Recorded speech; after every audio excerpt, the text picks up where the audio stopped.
اور بچے کو اگر ہم پہلے سے شروع سے ہم انگلش میڈیم اسکولوں میں رکھیں، ان کو کلاس 1 to 12 اگر ہم اچھی تعلیم دے دیں اور اس کے بعد اس کو ہم کھلا چھوڑ دیں پروفیشنل کورسز کے لیے. اس میں ایک چیز اور جو ہماری کمی ہے وہ یہ ہے کہ بچوں کی پراپر کاؤنسلنگ نہیں ہوتی. بالکل.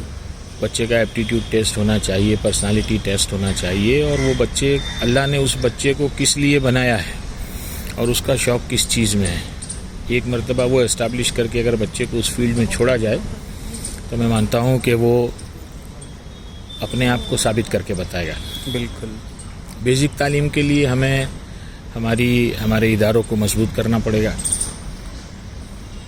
چھوٹے چھوٹے گھر ہوتے ہیں مسلم محلوں میں جہاں پر بیٹھ کر بچہ گھر میں رہ کر اپنی اسٹڈی نہیں کر سکتا ہے، تو اس کے لیے ہم لوگوں نے ایک کوشش کی ہے. جیسے بڑودہ میں بروڈا مسلم ڈاکٹرز ایسوسیشن اور ہاتھی خانہ پنچ کی مسجد میں ایک لائبریری کھول دی. اچھا، مسجد میں مسجد کے اندر لائبریری کھول، اور وہ مسجد کے اندر لائبریری میں پارٹیشن ہے. اس طرف گرلس ہیں، ان کا ایک انٹرنس الگ سے کر دیا، لڑکے کا ہے ان کا انٹرنس الگ کر دیا. اذان ہوتی ہے، بچہ نماز پڑھتا ہے، آ کر پھر لائبریری میں بیٹھ جاتا ہے. بالکل. بڑودہ میں دارالعلوم کی بہت بڑی مسجد ہے، وہاں پر ان لوگوں نے جب 10th اور 12th کی ایگزام ہوتی ہے، چھوٹے چھوٹے گھر ہیں، اپنا صحن کھول دیا. رات کو 12-1 بجے تک بچہ بیٹھ کر وہاں پر اپنی اسٹڈی کر سکتا ہے. اور اس میں صرف مسلمانوں کے بچے نہیں ہوتے، اچھا، قوم کے بچے ہوتے ہیں مسجد کے اندر. ماشاءاللہ، بہترین. ان کو چائے دی جاتی ہے، ناشتہ دیا جاتا ہے، ان کو مانیٹرڈ کیا جاتا ہے کہ ان کو کوئی تکلیف ہو.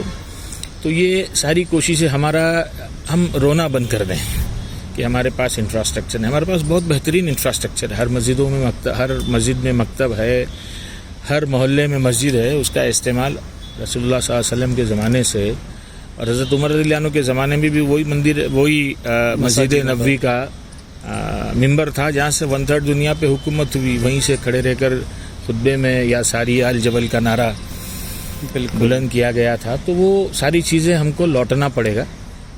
دین اور دنیا کو الگ کر کے جو ہم چلتے ہیں اس میں ہمارا نقصان ہوتا ہے. بالکل. ہم اس چیز کو طے کریں کہ ہم کھانا کم کھائیں گے، کھانا ایک وقت کی روٹی کم کھائیں گے، لیکن ہمارے بچوں کو پڑھائیں گے. وہ قوم جس کا بجٹ ایجوکیشن سے زیادہ شادی بیاہوں پہ، رواجوں پہ، میت کے کھانوں پہ ہوتا ہے، تو وہ قوم پھر مردہ ہی ثابت ہوتی ہے. بالکل، بہت اچھی بات کہی آپ نے. اور دوسرا آپ نے جیسا کہا کہ رونا بند کر دیں، تو یہ حقیقت ہے. سب کو یہ پتا ہے کہ ہاں بھائی کسی کو ایڈمیشن لینا ہے، کچھ کرنا ہے تو زبیر بھائی ایڈمیشن کرائیے، زبیر بھائی یہ کروائیے، وہ کریں گے. کئی لوگ ایسے بھی ہوں گے جو اپنے گھر کے نوکروں کے بچوں کے ایڈمیشن کے لیے بھی فون کرتے ہوں گے، ہمارے بچے کے لیے کریے. لیکن جہاں زبیر بھائی کو اسکول کے لیے کہیں ضرورت پڑ گئی تو وہ لوگ پھر آگے نہیں آتے ہیں. یہ بڑا سب سے بڑا لوگوں میں یہ ہے کہ ہم کو سب کچھ چاہیے، لیکن اسکول کے انفراسٹرکچر کو سدھارنے کے لیے ہم آگے نہیں آئیں گے. یہ بات عام طور سے دیکھی جاتی ہے کہ لوگ مسجدوں میں AC لگا دیتے ہیں. لگانا چاہیے، نماز پڑھنے آتے ہیں ان کو، لیکن اپنے علاقے کی وہ اسکولیں جہاں پر یہ کام یہ جا کر دیکھیں کہ ان کو کہیں پر انٹریکٹیو بورڈ کی ضرورت ہے، کہیں پر ان کو کمپیوٹر کی ضرورت ہے، کہیں پر ان کو ٹیچرز کی سیلری میں بیک اپ کی ضرورت ہے. بالکل. اگر ہم یہ چیزیں کریں گے تو اللہ نے چاہا نہ تو انشاءاللہ آنے والا وقت ہم کو کوئی حکومت نہیں کرنا، لیکن ہم کو اس دیش کی خدمت بھی کرنا ہے. بالکل. کئی سالوں سے، سینکڑوں سالوں سے، صدیوں سے ہم اس دیش کی خدمت کرتے آئے ہیں. بالکل. جانی، مالی، ہر چیز کی خدمت جو ہے قربانیاں مسلمانوں نے دی. بالکل. کوئی ریکگنائز کرے نہ کرے، لیکن جو حقیقت ہے اس سے کوئی انکار نہیں کر سکتا. کوئی انکار نہیں کر سکتا. بالکل. اور مسلمانوں نے کنٹریبیوٹ کیا ہے، آگے بڑھ کے اور کریں گے، ہماری آنے والی نسلیں اور کرے گی انشاءاللہ. ایک چیز کی طرف میں جب سہل بھائی آپ ہیں، آرٹیفیشیل انٹیلیجنس آج بہت تیزی سے بڑھ رہا ہے. بالکل. میرا تجربہ یہ ہے کہ جو بچے اکیڈمیکلی پور ہیں ان بچوں کو اگر ہم انیشیلی آرٹیفیشیل انٹیلیجنس کی طرف موڑ دیں تو میں سمجھتا ہوں کہ ونڈرز ہوں گے انشاءاللہ. بالکل. اور یہ چیزیں بہت مہنگی بھی نہیں ہیں، ہر جگہ پر اویلیبل ہیں. ایک سوچ کی ضرورت ہے اور کچھ کرنے کی ضرورت ہے. اللہ چاہے گا وہ سوچ ہم سب میں پیدا ہو جائے. وہ ویژن جو ہمارے بڑوں نے دیکھا تھا، وہ ویژن جو آج ہمارے بڑے دیکھ رہے ہیں، اللہ کرے وہ ہمارے بچوں میں اور آنے والی نسلوں میں انکلکیٹ ہو جائے تو انشاءاللہ وہ دن دور نہیں ہے. ہم کب تک کھڑے رہ کر میں اپنی بات کو پھر دہراتا ہوں کہ ہم کب تک روتے رہیں گے, کٹورا لے کے بھیک مانگتے رہیں گے کہ ہم کو یہ سویدھائیں مہیا. آپ کو کیا چیز کی سویدھاؤں کی کمی ہے؟ آپ کے پاس انفراسٹرکچر ہے, اس کو بہتر کرنے کے لیے آپ بلڈنگ بہت اچھی بنا لیتے ہو. اگر ٹیچر آپ 3000 کا رکھو گے تو وہ آپ بچے کے کریئر کے ساتھ کھلواڑ کر رہے ہیں. بالکل. آپ ٹیچرز کی اس پر خرچ کیجئے, سیلری پر خرچ کیجئے, ٹیچرز کو مدد کیجئے, اسکول کو مدد کیجئے. آنے والے بچے جو ہے نا خود بخود, میں نے جیسے مسجدوں کی بات کی, ہیرا کو گھسنے کا جتنا مہنگا کاریگر ہوگا وہ اتنا زیادہ اس ہیرے میں نکھار لاتا ہے. وہ میں نے یہ کہا کہ مسجد میں بیٹھا ہوا بچہ, یہ دیکھو ڈاکٹر محمد حسین صاحب آ رہے ہیں, بروڈا مسلم ڈاکٹرز ایسوسی ایشن کے صدر ہیں.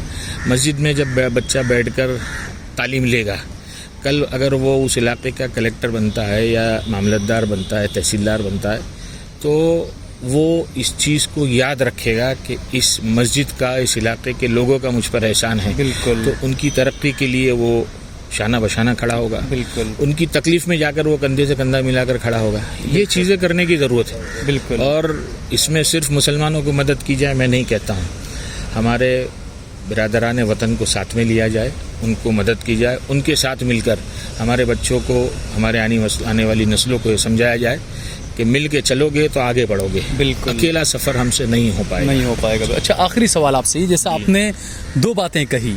ایک تو آپ نے یہ کہا کہ مسجد نبوی کے ممبر سے پوری دنیا پر حکومت کی جاتی تھی. بالکل. دوسرا آپ نے یہ کہا کہ نہیں, ہمیں راج نہیں کرنا ہے ہمیں.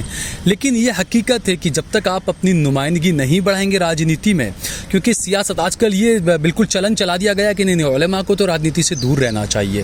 تو کیوں دور رہنا چاہیے؟ ہمارا تو پوری دنیا پر ہماری حکومت رہی ہے. میرا کہنے کا مقصد راج نہیں کرنا ہے, کیونکہ اس کو کوئی غلط انٹرپریٹ نہ کر لے. جی. سیاست بھی سنت ہے. بالکل. اللہ کے رسول صلی اللہ علیہ وسلم کی سیرت طیبہ اگر اٹھا کر دیکھو گے تو اس میں ہم کو سیاست بھی سمجھائی گئی, سازش بھی سمجھائی گئی, جاسوسی بھی کس طریقے سے کی تھی. آپ کی حیات طیبہ, آپ نے پوری مکی زندگی اور مدنی زندگی اٹھا کر دیکھو گے تو ہم کو یہ بتایا گیا کہ آپ کا حضرت عمر رضی اللہ عنہ کا دور ہے. بالکل. آپ رات کو نکلے ہیں, ایک بڑھیا ہے اپنی بیوی, اپنے بیٹی سے کہتی ہے کہ اس میں دودھ میں پانی ملا دے. امیر المومنین ہے, وہ کہتی نہیں, عمر تھوڑی آئے گا دیکھے گا, کیا عمر کا اللہ تو دیکھ رہا ہے. اپنے بیٹے سے اس کی شادی کرائی. بالکل. حضرت عمر گھوم رہے ہیں, ایک بڑھیا عورت بیٹھی ہے, تو اس سے پوچھا کہ کیا ہوا, تو بولے میں یہاں پر اتنے دن سے بھوکی ہوں, بھیش بدل کے گئے تھے, میں عمر سے قیامت میں سوال کروں گی. تو ایسے حکمران ہم نے دیکھے ہیں. بالکل. تو سیاست سے جو ہے پرہیز کرنے کی بات نہیں ہے. سرکار میں نمائندگی ہماری نہیں ہوگی تو ہمارے مسئلے سرکار تک نہیں پہنچیں گے. اسی لیے کئی علاقوں میں, گجرات کے بڑودہ میں, احمد آباد میں, سورت میں, راجکوٹ میں UPSC کے, GPSC کے سینٹر قائم ہیں, اسٹاف سلیکشن کمیشن کے سینٹر قائم ہیں, چارٹرڈ اکاؤنٹنٹ کے سینٹر قائم ہیں, جس کے ذریعے سے سرکار میں نمائندگی ہو سکتی ہے. اور سرکار میں نمائندگی ہماری ہوگی تو ہم جو ایک روٹین کام ہے اس کے ساتھ ساتھ قوم کی آواز بھی پہنچانے کا کام کریں گے. ٹھیک ہے, بہت بہت شکریہ زبیر بھائی, ہم سے بہت شکریہ سہیل بھائی, جزاک اللہ. السلام علیکم.